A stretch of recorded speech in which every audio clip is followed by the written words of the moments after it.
catchier after that. I told them to only pull out one pan of the cornflake crumb potatoes. Those are the best. Because if we don't use them all, there may be half a pan for you to take home for your that's so family great. for this week. That is Because then you lovely. can have anything with it. That is so fun. Those are some of our favorites. Thank you.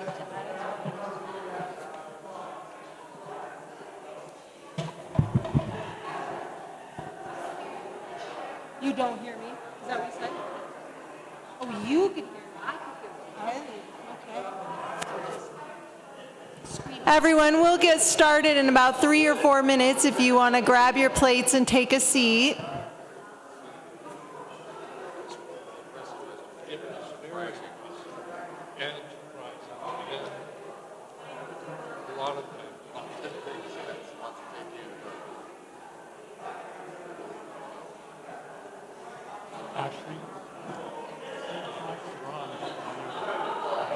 These are the ones that will circulate. These will be on all the time. These are the ones we need to take now. Let me see if I can find some. Rusty, can I put you?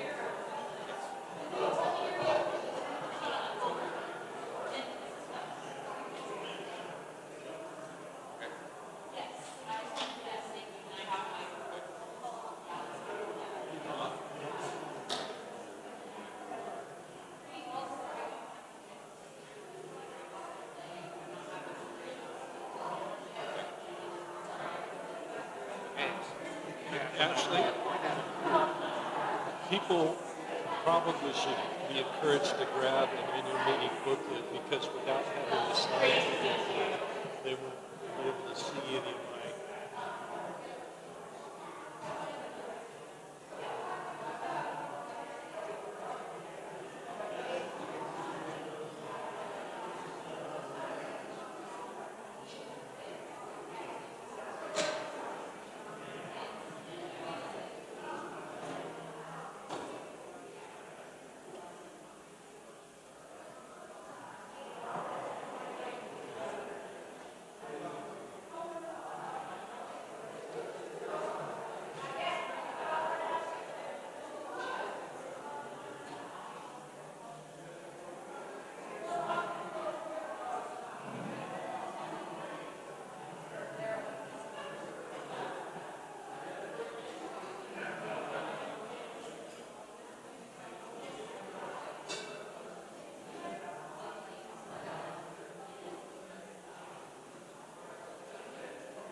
All right, everyone, we're going to get started. Those of you who are getting food, no worries, just finish as you need to. But we're going to get started with prayer, so I encourage you to quiet down. Well done. That was quick, everyone. All right, welcome to our annual meeting. We begin with prayer. God be with you. God of the seasons, turning, another year has come again, and we gather for our annual meeting of this congregation. To this place, we bring all the celebrations and hardships and the joys and the sorrows of the last 12 months. Here we pause to remember those whose lives we have celebrated as we said the last farewell of death, particularly Alfred DiCaprio. Here we also remember the highlights of the year, the beautiful choral music, the worship at Camp Tuttle, time spent in our beloved historic chapel, sharing stories and serving one another. In this time together, we celebrate the many gifts we all have to offer. Help us continue to offer what we can to your service and your glory, mindful of our great giftedness in so many ways throughout our lives. Remind us that we are called to be bearers of Christ's light and that we are to love all we meet. Help us to live in such a way that we draw closer to your vision for us and journey faithfully in your way. In Jesus' name we pray. Amen. A quick few items of business, everyone. We have people live streaming from home. welcome. Where's the camera? Are they over here? Welcome to everyone who's live streaming for home. For those of you who are from home, if you want to make a comment or ask a question during this meeting, please text both your name and a question or a comment to this number, 845-981-9901. That is going to go to Becky. I don't see Becky right now, but she's right there, our parish admin, and she'll be at this table. Becky will monitor that number and relay any question or comment that comes through on that phone. The text number is also visible on the lower left-hand portion of your screen on the live stream video throughout the meeting. We also encourage you to grab one of these booklets if you don't have one, because all of the materials we are going to present are there in visual form for you. So if you don't have one of these right here, please come to the table and grab one of them.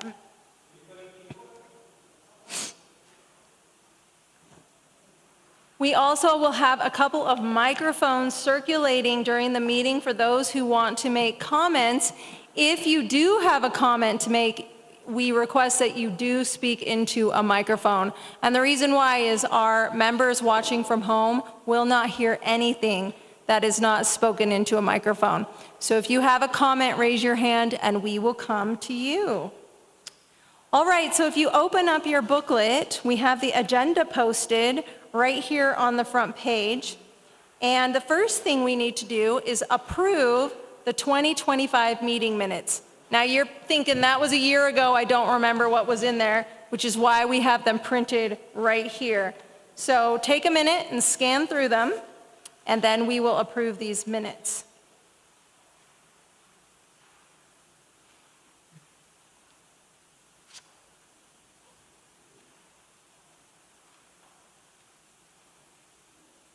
And when you're ready, I will ask for a motion from the floor to pass these minutes along with a second. Okay, Dennis? Yeah. Okay, so we have Dennis made the motion and Laura seconds. Is everybody in agreement that we may pass these meetings? Please say aye. All right, that was easily done.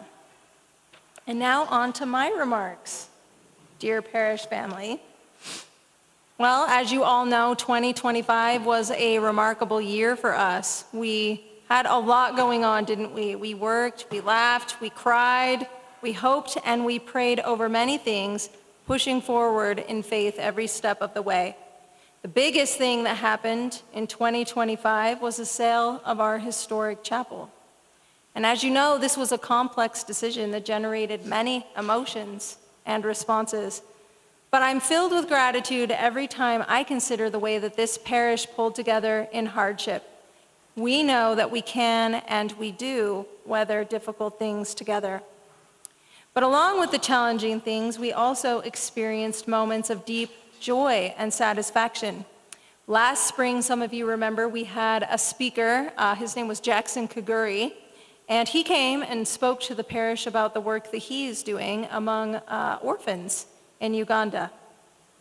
We also had a mindfulness workshop series over the summer led or arranged by Diane Pignatelli, which was really wonderful. We worshiped outdoors at Camp Tuttle.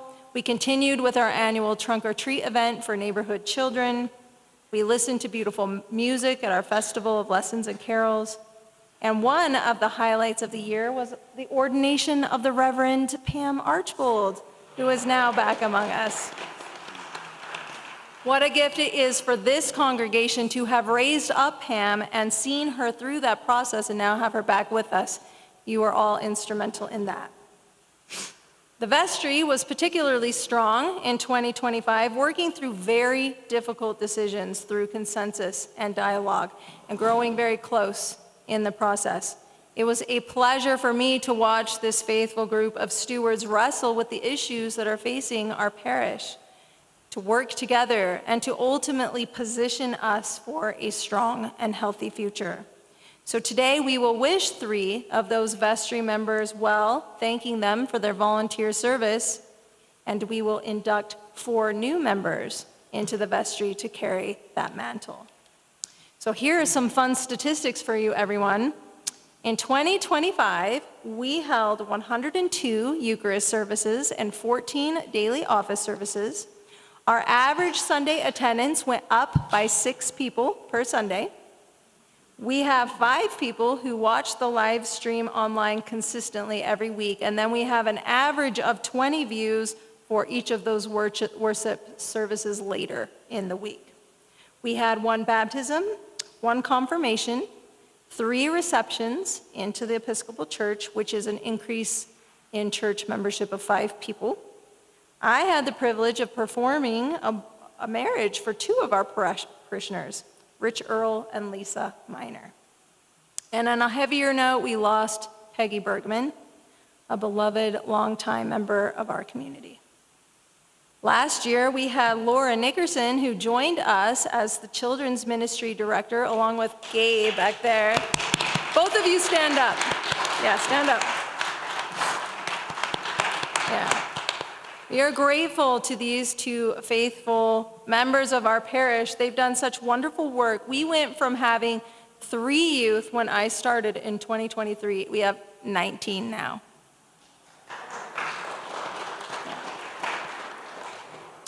And this fall also marked the highest yielding pledge campaign in St. Luke's history. Yeah, you can be proud of that. You'll hear more about that from Greg, our treasurer. But well done, everyone. Thanks to you, our parish is stronger than ever. So we have a lot to be proud of, and I thank you for another incredible year at St. Luke's with you. I look forward to seeing what opportunities we seize in 2026. And I'll now step aside so that you can hear from our senior warden, Ted Clayton.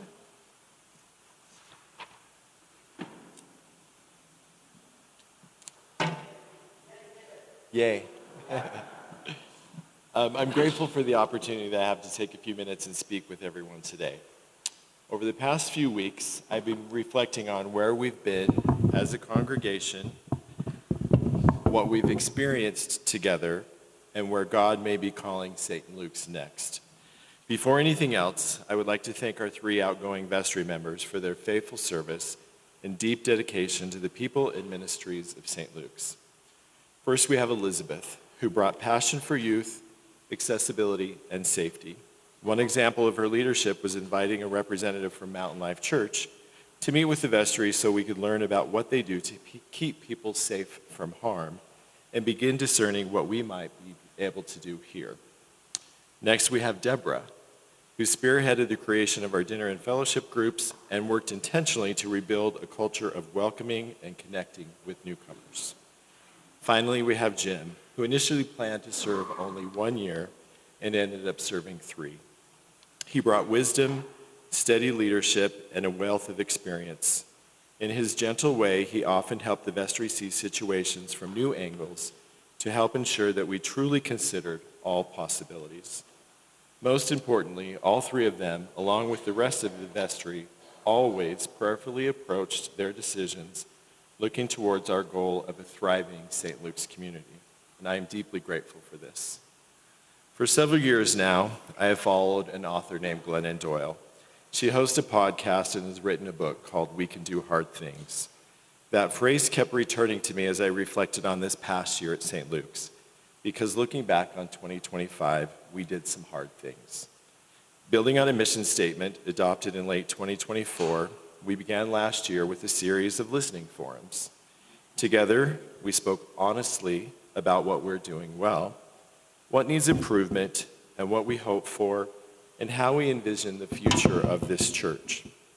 The vestry compiled those responses, and from them grew our strategic plan, including our mission statement, our vision, core values, all while leaning into our principles of community. If you haven't read this document, I encourage you to do so. You can find it on our website. It serves as a roadmap for our decisions moving forward, helping us stay focused on what God is calling us to do through the goals and strategies outlined within. One of the first tasks that flowed from this plan was commissioning a best and highest use analysis of the gifts and assets God has entrusted St. Luke's with. From that work came the decision to sell the chapel. This was a hard decision, both for the vestry to prayerfully discern, and it was an equally hard decision for the congregation to receive. Yet through this experience, we have grown in clarity, in trust, and in resilience. Another hard thing came during our annual budgeting process. The vestry intentionally incorporated feedback from our listening sessions last winter and created a comprehensive, aspirational budget that truly swung for the fences. We knew it would be a significant ask, larger than ever before, but we believed it reflected what all of you were asking and hoping for in the life of the parish. Not only was that goal met, but it was exceeded. Greg will share specific numbers and details shortly, but this is another moment where we can name, with gratitude and pride, that we did a hard thing together. In 2025, we were also blessed to be part of Pam Archbold's ordination to the priesthood as a deacon and to welcome her back among us to assist in leadership in pastoral care. We were likewise honored to be selected as the parish where Anne-Marie Eastman is spending 2 years as a seminarian while she completes her Master of Divinity education. Both of these women are profound gifts to our community.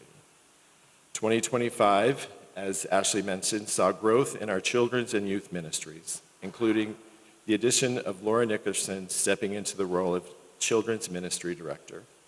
Our youth now lead worship service once a month, and for the first time in many years, they actively participated in our Christmas Eve service. These are all signs of life worth celebrating. So where do we go from here? What does 2026 hold for St. Luke's? First, we begin by welcoming 4 new vestry members, each bringing their own gifts, talents, and experiences to help prayerfully guide our future. I am personally excited to learn from each one of them.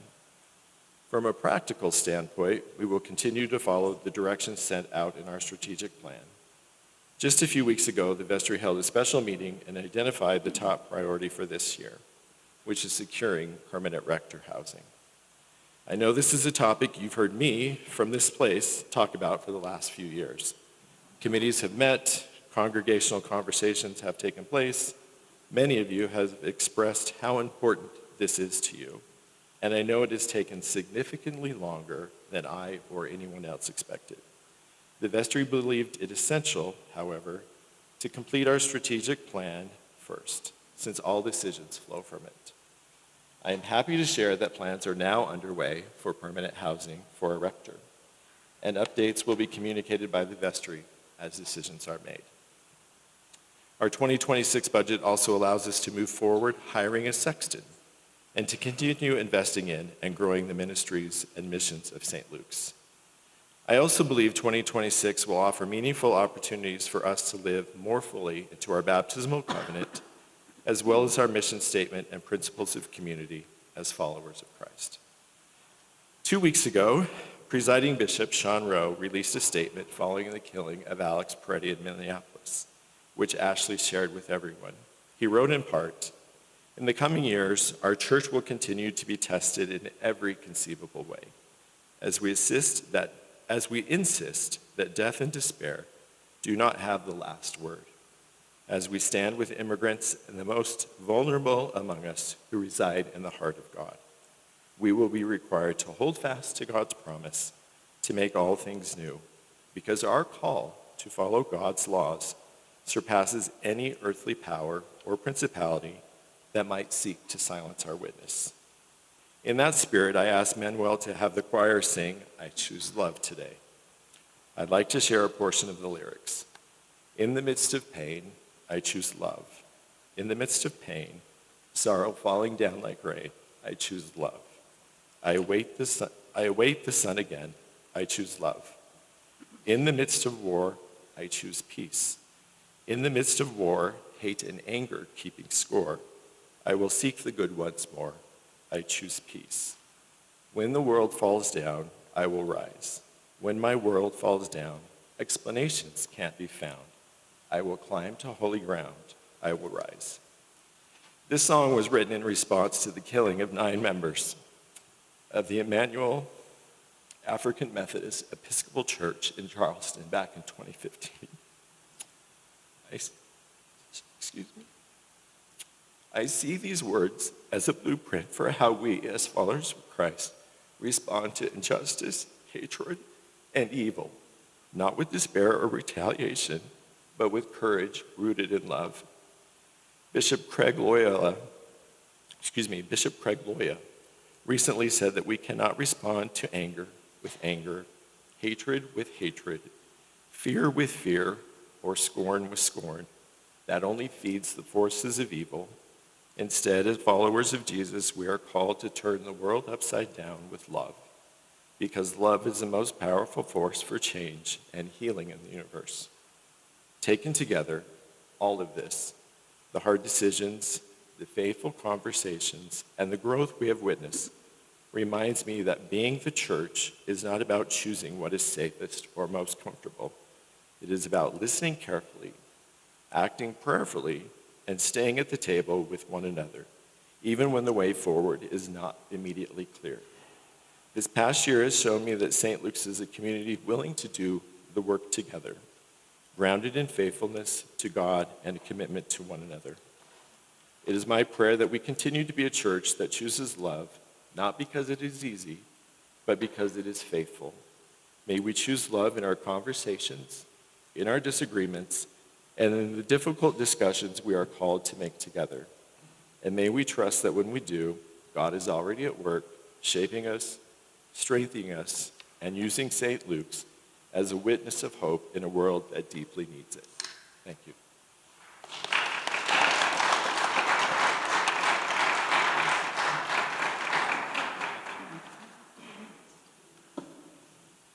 We're now going to hear from our two deacons. Reverend Sandra, why don't you go first, and then we'll hear from you, Reverend Pam.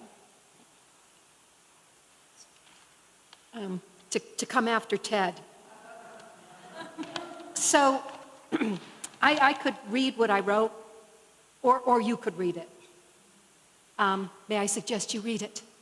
But I am willing to open up for any questions you may have about my role as a deacon, the role of the deacon, and my work here with you, and even my work outside of the church. So there you go.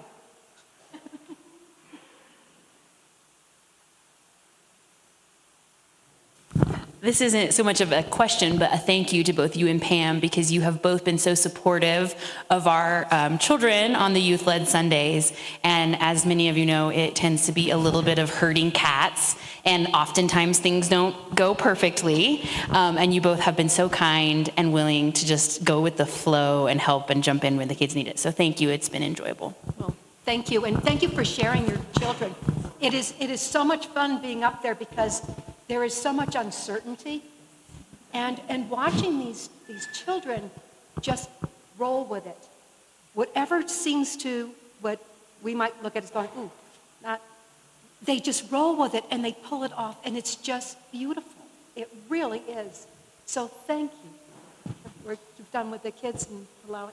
Oh. I have a question. Would you explain what is the role of a deacon? Okay, so the deacon is the clergy that is out in the world. Our role is to go out, be in the world, participate in the world, listen to the stories in the world, and bring them back here to the church. To give you the ideas, the stories, the pain, the hurt, the suffering, the joy, the celebrations that are out there. That's one of our roles. And the other role Pam and I take turns with is the liturgy. Often one of us will get the speaking parts that week. The other will get to set the table. Both joyous.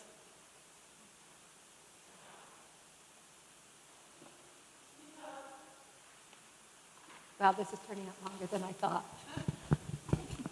And maybe both of you and Pam can do this, but we did the spiritual gifts discernment this year, and I'd love your comment on what you see as an opportunity for this parish to expand our gifts, to expand our ministries, What's a ministry that's near and dear to your heart that you would like to see the parish expand into? Wow. Maybe Pam can help with this. So, because my ministry is out there, it's 5 days a week. And so my actual presence and participation at St. Luke's has been cut back, that I'm not here. My pastoral visits are pretty much on Sunday when I meet somebody in the congregation. But I don't have the time for pastoral care here. My pastoral care is out there with the people I work with. So discerning gifts, I think one way to discern your gift is to look at your job, because that is your ministry. That is your calling. Whether you think so or not, it actually is your calling. And that has to do with how you view it. If you go into work saying, this is my calling, this is my gift, I have the gift of listening, I have the gift of solving problems, I have the gift of plugging A into B, connecting people with who they need to be connected with. Those are all spiritual gifts. And I was going to go off into another part, but we're going to just leave it there. But so my gifts are, empathy is one of my gifts, discernment, connectivity, and others keep showing up. Some kind of fade in the background as another gift will step forward. Sandra, can you share with us what it is you're doing during the week where you are? Oh, so during the week, I work at a veteran center. A veteran center is a readjustment counseling center. We work with veterans who have been in combat situations, area of hostility, suffered from military sexual trauma, part of mortuary team, all who've experienced trauma and are working through it to reintegrate back into their life of a civilian. Of course, you're never really a civilian, you're always, once a soldier, always a soldier, once a Marine, always a Marine. But it's incorporating that part of your life with the rest of your life and having it work. So I work with a lot of people who have trauma.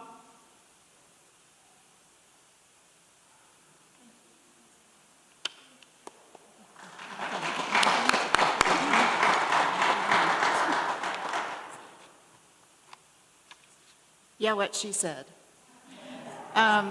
So the role of a deacon is, as Sandra said, to connect the church and the world back to the church and the needs of the world back to the church. And one of the ways that was expressed to me when I was taking my course on diaconia and the diaconate is that the role of the deacon is really to bear witness to God's heartbreak in the world. That's just kind of a way of expressing it that really resonated with me. One of the reasons I think the bishop so kindly decided to send me back to St. Luke's is that I do not have an outside job other than this, and I do therefore have an opportunity to be present in the community. So I'm available to do pastoral care, which is a passion of mine,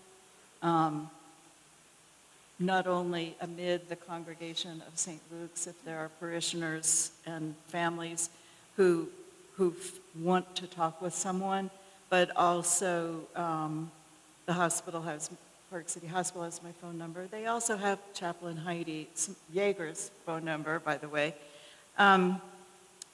And really interface with the community, Interfaith Council, Christian Center, those kinds of organizations, other churches, and kind of try and keep a finger on the pulse of what's going on in the community and what the needs are in the community. And that's not because deacons are the ones that do all that stuff. So one of the spiritual gifts I think that deacons can have and use is to empower the congregation that they serve to also recognize and work to meet the needs of those who are suffering, those who are marginalized, that kind of thing. I do a little bit of work supporting the diocese. There is a monthly deacons meeting on Zoom and intergenerational retreats that I've been part of. And I'm also now serving as a chaplain for the search committee for St. James, who are looking for a rector. And I'm active with the Association for Episcopal Deacons, and I help facilitate those weekly Zoom meetings also. Any questions?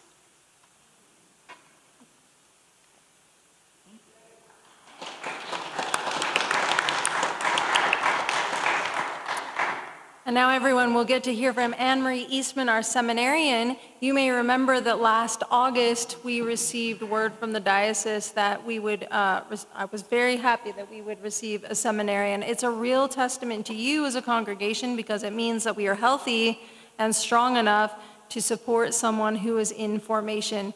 So you just heard from two of our deacons. I'm a priest. Anne-Marie is in seminary to become a priest. So let's hear from her what it's been like. So I'm Anne-Marie Eastman, and I think most of you know, but I'm at General Theological Seminary in New York. Post-COVID, seminaries started offering hybrid programs. So I am in class, online, live, at home, and then once a semester, I go to New York to study in person. So that's sort of the shape of my education.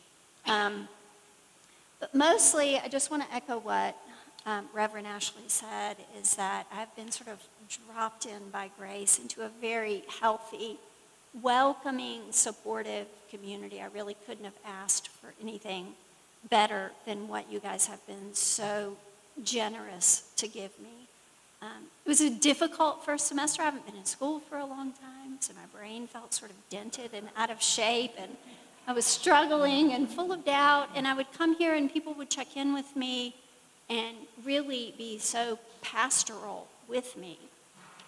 So in terms of my formation, I think that's been an incredible gift.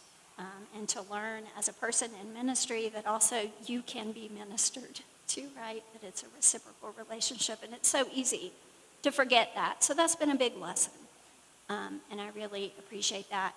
I thought I would update you. Part of my study is that each semester I have to set certain goals to develop skills as an eventual clergy person. So this past semester mainly was preaching because I have not done that. And I just want to thank you so much for creating a safe environment for me to do that. The relationships that I've built made it so much easier for me to get up for the first time and try to do this thing that apparently I'm called to. So, but there are things in the background too. I want to thank Reverend Ashley. She meets with me every other week to sort of prep me in terms of scripture, but also just in terms of pastoral formation. She's invested a lot in me, as have your deacons. This semester, I'll be continuing to work on preaching, as it still is new. I will be joining the deacons in leading a Lenten series, which I very much would encourage you to come. The season of Lent is a time to be led, not necessarily to give anything up, but to follow after the one we follow and see what God is up to. So please join us. And then also I'll be doing some background study. I've never worked with youth, so I'm going to be learning a little bit about godly play. I was a therapist in my previous career, so there's sort of a natural connection there if you're familiar with godly play. So that's what I'll be doing, and I continue to pray for you and ask you to continue to pray for me. Thank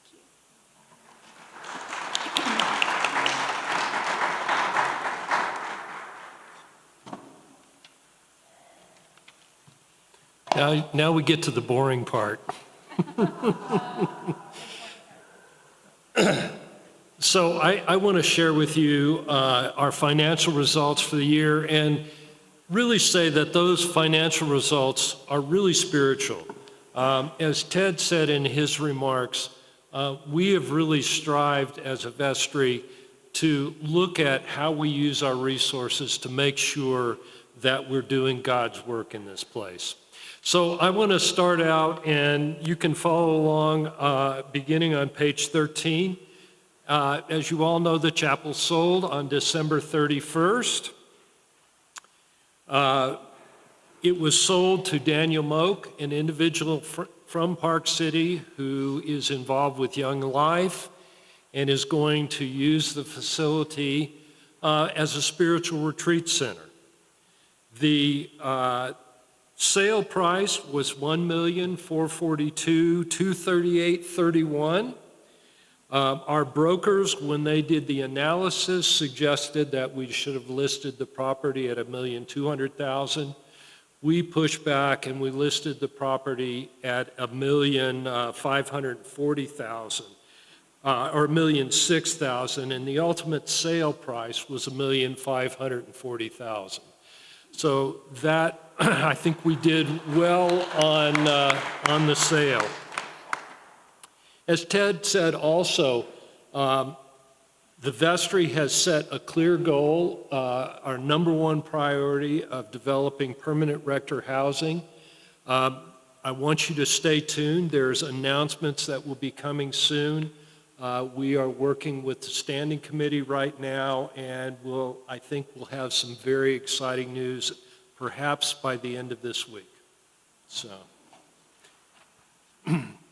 if you'll turn to page 14, I am going to share now some of the financial statistics.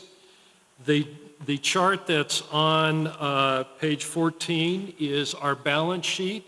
In nonprofit and church language, it's our statement of financial position. We have current assets of $460,000 compared to a year ago.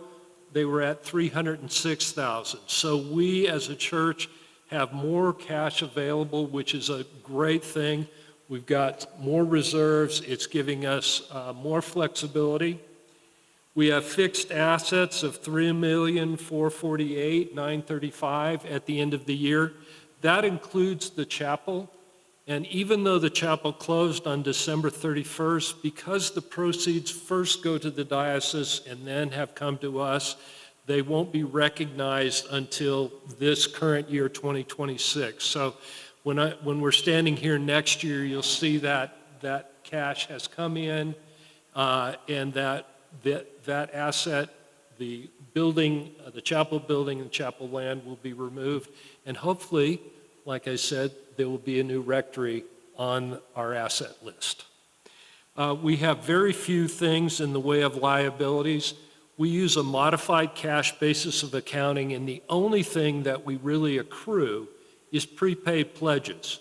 So if you paid your pledge ahead of time, as an example, if you paid your pledge in December and it's for 2026, it will be accrued. So we had people that paid $80,859 of pledges that are aimed for 2026, but because they were paid in 2025, we handle them as a liability. And then we release that money into income in the beginning of this year. You can see our fund balances. So all in all, our total assets and our total liabilities and equity at the end of 2025 were $3,909,189, a substantial growth over our previous total assets and liabilities and equities. On our balance sheet, we have a number of funds. We have 2 endowment funds and we have a special projects fund. And the results for 2025 are shown on page 15. The Reverend Giacomo Endowment Fund for Arts and Healing, its fund value at the end of the year was $50,582. We saw a 16% net change over the year. And we can distribute from that based on a rolling 12-quarter average, which was at the end of the year $38,051.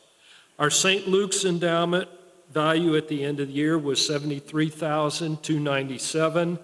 Our rolling 12-quarter average on that was $54,379. Just backing up one step, we've made 2 disbursements from the Giacomo Endowment. We have not ever made a disbursement yet from the St. Luke's Endowment Fund, and that's something that the vestry and I will be looking at this year. In addition, we have a special projects fund, which is basically where the money from the chapel sale will go, and it also has money in it at this point of $51,000. Those funds, the $51,000, are meant for capital repairs and capital improvements. When the chapel was sold, the standing committee of the diocese said that the funds that we received from the sale of the chapel must be used either for the purchase of the rectory or capital improvements to this building. So we will be tracking that. We'll be reporting to you all as well as to the standing committee how those funds will be used. Going on to the next page, it's our statement of financial activities. In business language, it's our P&L.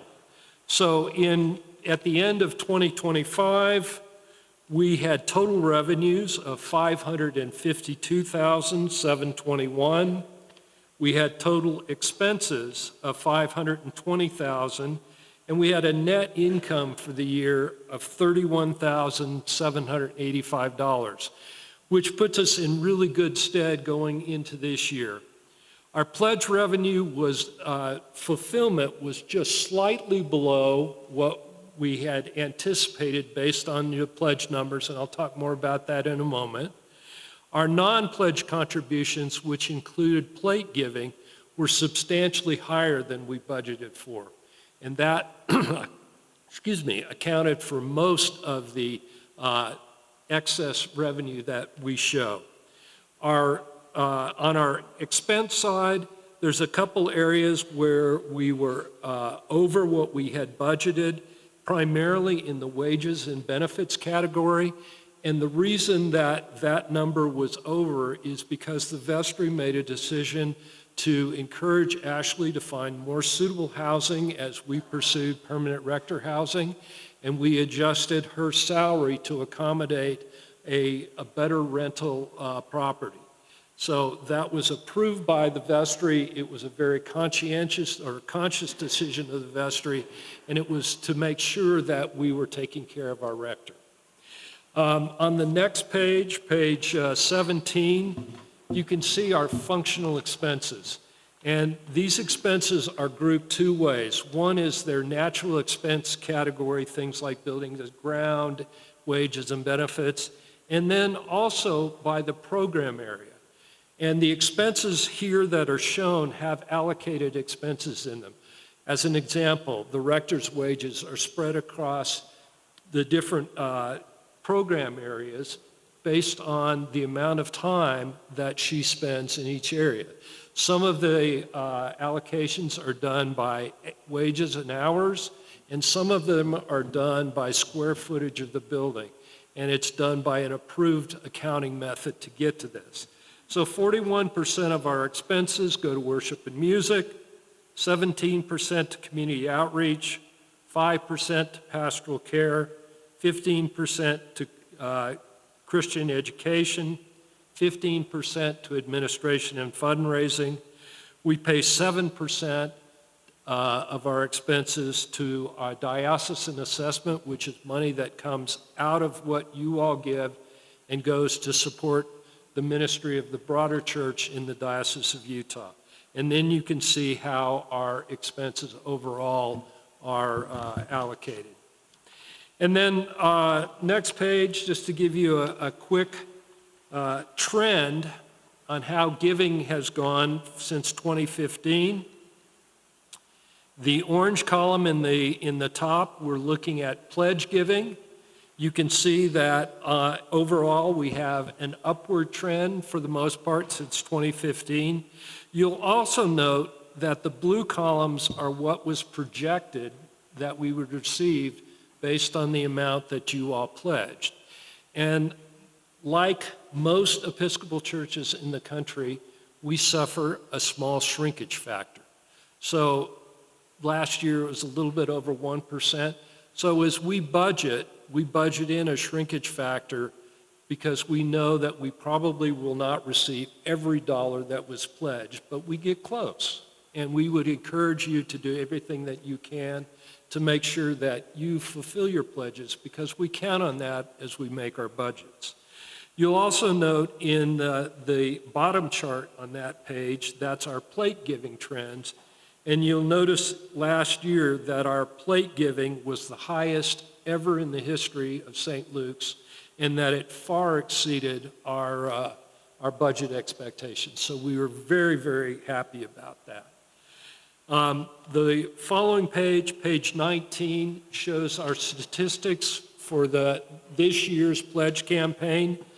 The total pledged this year was $437,000. We are absolutely thrilled, and we labeled this campaign a season of gratitude. And I can speak for myself, and I think also for all of the vestry members, that your giving, your willingness to support this community and to support God's work here is remarkable. And it's going to allow us to do some remarkable things, and I'll comment on that in a minute. This year we had 76 pledging units as compared to 80 last year. Our average pledge this year was $5,750, up from $4,200 last year. Our median pledge went from $3,000 to $4,250. We had 9 new pledges. We had 13 people that didn't renew their pledges from the previous year. In terms of whether went up and down in the pledges, we had 19 pledges that remained unchanged. We had 9 that decreased, and we had 39 that increased their pledge over the previous year. We had 14 pledgers that gave at $10,000 or above, 7 that gave between $7,000 and $999, 11 that gave between $5,000 and $699, 17 between $3,000 and $499, 17 between $2,000 and $299, and 10 that gave between $1 and $19.99. This spread, again, is very similar to what you would see if you looked at Episcopal churches across the country. The one thing, though, that's really important to notice is that every pledge counts. We need every pledges in all of those categories to make this work. So thank you for your gifts, your support, and your love for this community and the work that we do to bring Christ alive in Park City. The last thing I want to comment on is page 20. It's our budget for this current year. We are anticipating revenue of $605,000 total for the year. Again, a substantial increase over last year. And we're looking at expenses of $598,000, up from $493,000 in 2025. Those increases in expenses are giving our staff a 3% COLA, doing substantially more to support our young people by increasing the hours and funding that are available to support our youth staff. We are also going to be hiring a sexton, and we're also going to be engaging a marketing and communication specialist to help Ashley and Becky and to also help us to get the word out. we are putting a substantially larger amount into missions than we have ever put before, and we are funding that out of our operating budget. We are, it's something for me that's very important because it's really living our values. So I'd be open to questions. I thank you for your patience, and hopefully this gives you a good idea of how we're doing as a parish and how we're using our resources to make God happen. Dennis. I have a question about the rectory. What was the decision? The decision was to make it off-site versus on-site. Was that mainly for the cost standpoint? We did an analysis, and I thank my partner in crime who's been working with me on all this, John DePaul, and I know he was here. I don't know if he took up. Oh, he's hiding. He's hiding where I can't see him. John did a great white paper that the vestry has reviewed, and we looked at building on campus versus finding a property. And there are so many unknowns about building and uncontrollable costs. And right now, the vestry has said that we are going to make an effort to find an existing home. And we actually have found a home. We've done our due diligence on it, and we are working with the Standing Committee of the Diocese to prepare to make an offer. So the time frame is pretty soon? I'm sorry, what? So the time frame pretty soon? I hope that you're going to get an announcement from me or Ted, or me, Ted, and John later this week saying that there's been an offer. Great job. Has Ashley,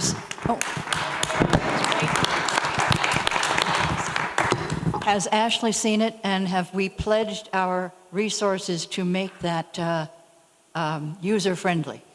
Ashley and Nate have seen it. We are looking at right now, and I'm going to this afternoon be doing a report to the Standing Committee about the proposed improvements that would allow it to be ADA friendly, and also to make sure that it will be an asset of the parish that we will be able to use for the long term, and that will be something we can all be proud of. Thank you.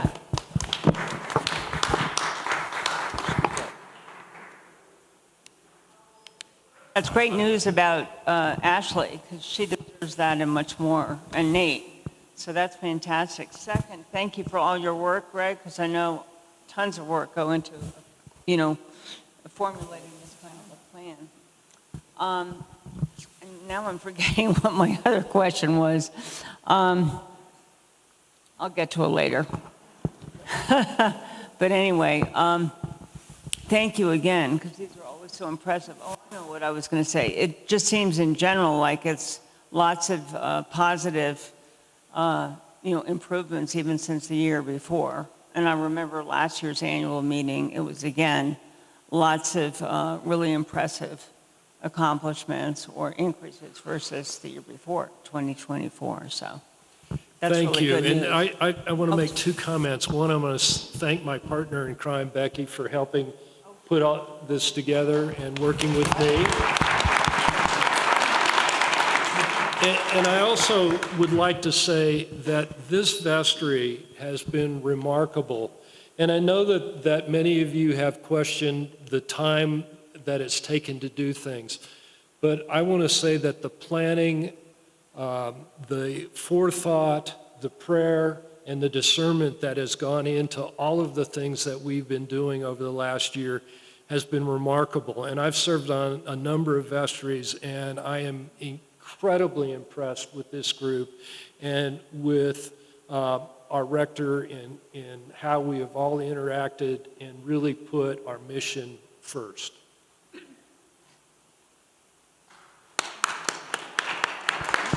Is it on? There we go. So just quickly, Greg, one more question. Just in celebration, besides thanks to everybody, based on the target that we had set initially with our campaign, what was the % upside that we came over what we had tried to, We are, Yeah. I think, 3 or 4% over. so, yeah, 3 to 4%, he said, because he's not at the mic. Your generosity has been amazing. And it is a real commitment to your faith and to what St. Luke stands for. Wanted to highlight that because that is always a question at the end of a year trying to raise funds. So thanks to everybody. Pat yourselves on the back for a great job. I just have one question. I think 20 years ago when I came here, I didn't know what a sexton was. And I had to ask somebody. And we've had sextons. I think there's a cleaning service now. We're going back to that. I think it's probably a good idea, but I just want to know some of the background as to how you came up with that decision and what perhaps the salary range was or is.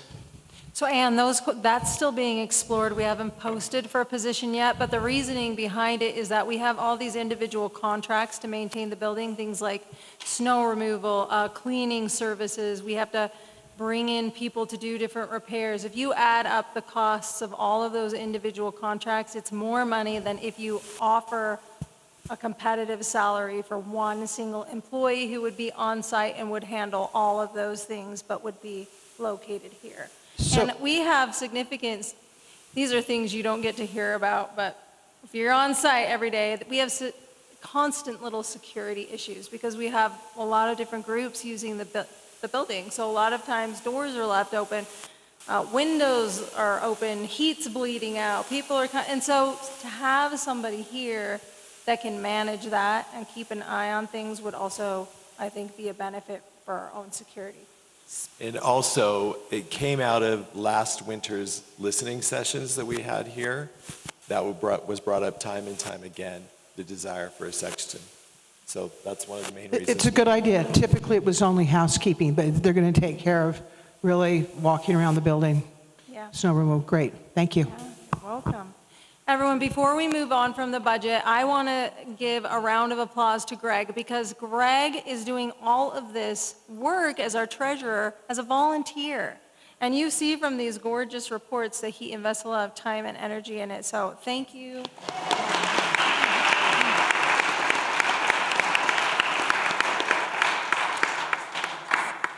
Dennis, did you have a final question?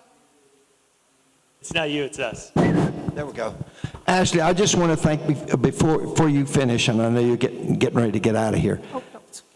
I've been in a lot of different churches, raised Southern Baptist, so I've been in churches all my life. We have the most phenomenal rector. We have the most phenomenal administrator with Becky over here. You don't get to see Becky a lot, but I do. And she does a phenomenal job. You just don't even know what she does. But I just wanted to thank you and her personally and our vestry for the amazing amount of work that we've done this year. This has been awesome.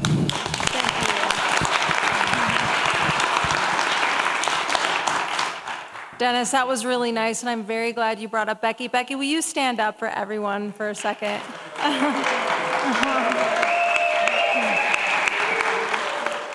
So for those of you who don't know Becky, Becky is our parish admin, and she works closely with me. And our offices are right across from each other. Becky does all of the, she pays all the bills. She designs and prints all these beautiful things we use in worship and for meetings. She comes to vestry meetings, and we're really grateful for everything she does. So thank you, Becky.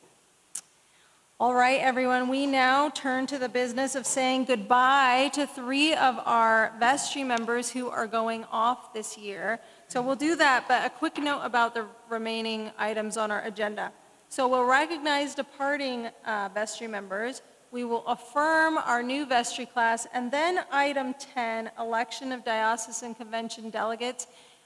Senior Warden Ted Clayton will take over that item, but I want to mention that we really, really want to give people opportunities to be delegates. So we will ask for nominations at that time, but we will prioritize people who have not had a chance to serve as a delegate for our parish, rather than re-elect people who've already had that opportunity unless we have no new nominations.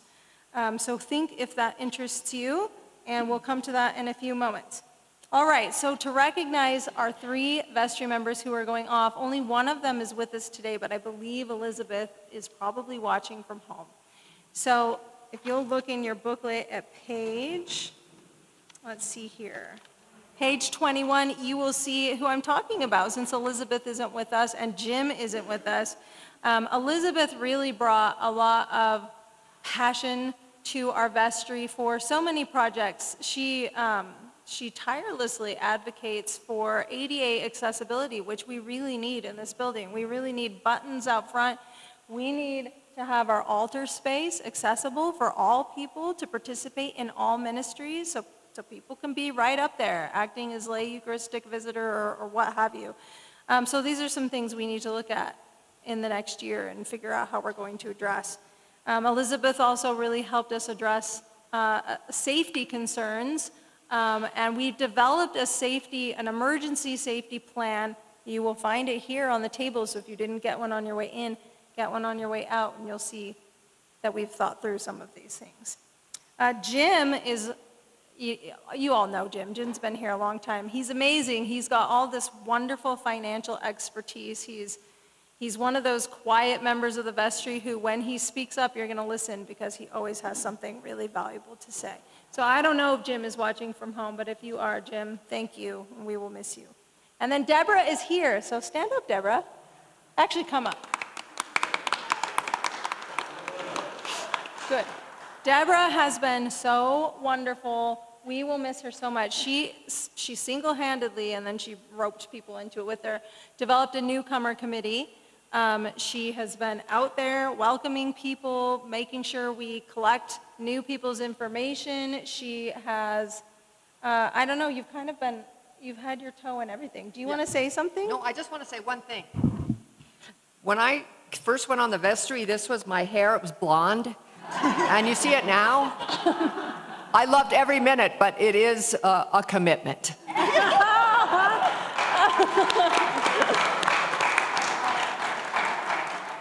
Her hair looks great. I don't know, Deborah, it looks good. So thank you. Let's give a round of applause to all 3 vestry members. Thank you so much for your service. And now, is it you or is it me? Let me look. It's me. It's still me. Okay. We're going to affirm our new vestry class. So a couple of notes about this. Last year at our annual meeting, you might recall that we revised our bylaws, and one of the revisions we made was to allow for a range of between 9 and 12 people to serve on the vestry. So earlier, the bylaw capped it at 9. Well, it wasn't even capped. It had to be exactly 9 people. And so if 3 people were going off, we always had to find exactly 3 people to go back on. And that's difficult when you have a year where there's a lot of interest. And some years there isn't a lot of interest. So we wanted to have a little flexibility. This year, that decision came to serve us well, because we have 3 people going off and we have 4 nominees, which will bring us to 11 vestry members instead of 10 the previous year. This means we can bring them all in. We do not have to hold an election. We just need to affirm them. So I'm going to invite them up. Craig, please come up. Michelle. Do we have our other 2? Catherine? Yeah, and John is here. Come on, all of you come up.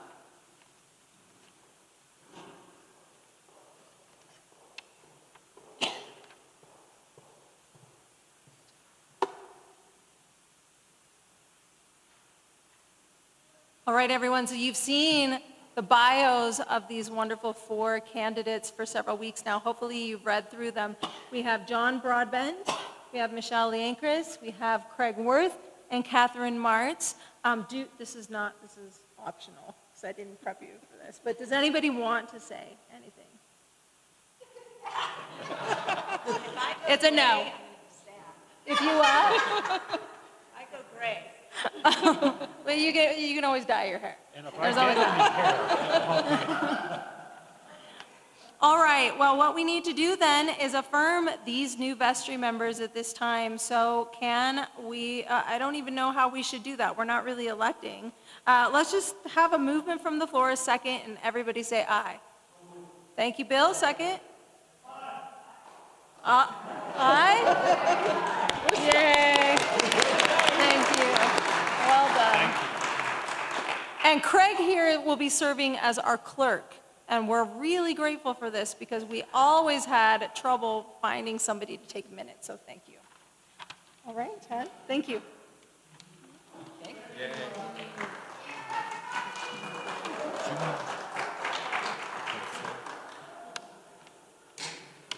Okay, the last item of business is we need 3 delegates for convention. And let me pull up when convention is.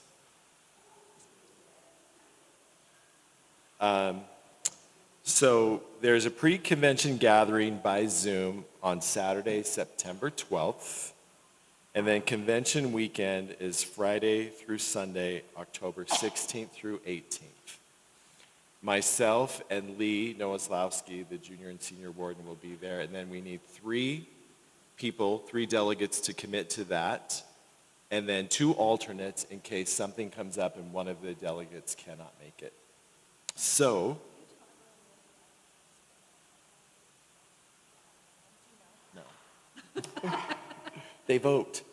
Yeah, everyone. A delegate serves as a voting member during diocesan convention when business comes to the floor. The delegates are the people who represent this community and cast a vote. So it's an important role, and that's why you would need to commit to the time constraints that Ted just outlined. You'll need to go to the pre-convention meeting and you'll need to be at the convention. Some of that business is conducted over Zoom, but you will vote for this congregation. I will be there.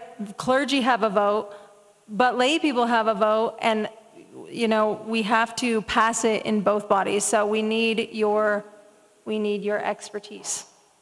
So with that in mind, is who would be interested in serving as a delegate? Mary, Gail, Deborah, Dawn. I need something to write. Somebody, who hasn't done this before? Jen? Gail? Okay, thank you. Jan, So- Gail, and Debbie. Jen, Gail, Debbie. And then And Dawn Dawn. and Mary can be alternates. Are you okay being alternates? Oh, Deborah? Have you not had a chance, Deborah? You were? Okay. Well, we have a long list if some people can't make it, but, all right. That was it. So now we need to elect these delegates because they will be representing you. So let's have you stand up. We have Debbie, we have Gail, and we have Jen. Stand up. And then we have Mary McIntyre and Dawn as our alternates. Can I have a movement from the floor to elect these members as our delegates and alternates? Okay, so for our note taker, Gail, Shauna moved and Jim seconded. Are all in favor? Do we have any in disagreement? All right. Well, that was our last agenda item, so unless anyone has a pressing question, we can conclude this meeting. Is there anything from the floor, from your perspective, that needs addressing? All right, wonderful. Well, I just want to personally say how much it means to me to be part of this community and how much I love being here and how grateful I am for all of you, especially as I go on leave for several weeks. Know that I will be carrying you in my heart and that I will be really happy to get back with you. So thank you for your prayers and thank you for all you do for me. Jerry. And also to you and your daughter, and hopefully everything turns out okay. Thank you. Thank you very much. Well, I will be communicating with Becky so that Becky can communicate with you, because I know when something like this happens in a community, it affects all of us. You all know her, you all love her, and you will be, I'm sure, anxious just like I will be. So it's happening Tuesday. Check-in time's at 5:45 a.m., so it'll be bright and early. Surgery takes about 8 hours, so you probably won't hear anything till Wednesday at the earliest.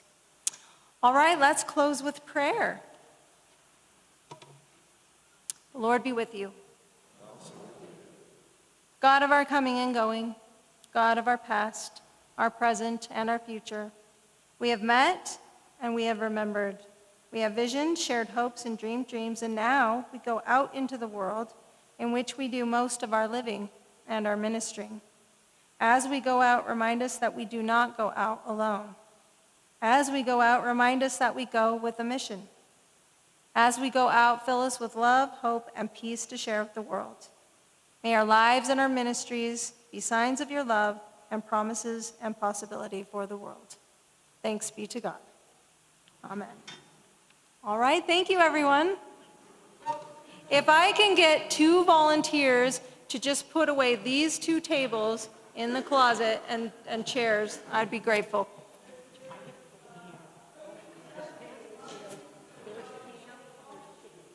So all you need is like some frozen vegetables, you'll be set. I went to wish you well this week. Call me for anything, seriously. I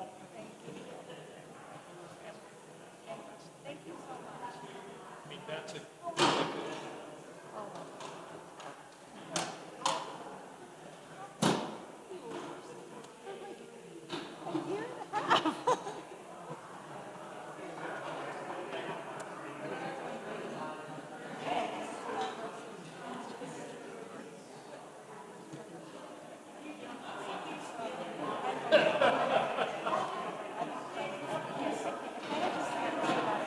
I just have to compartmentalize what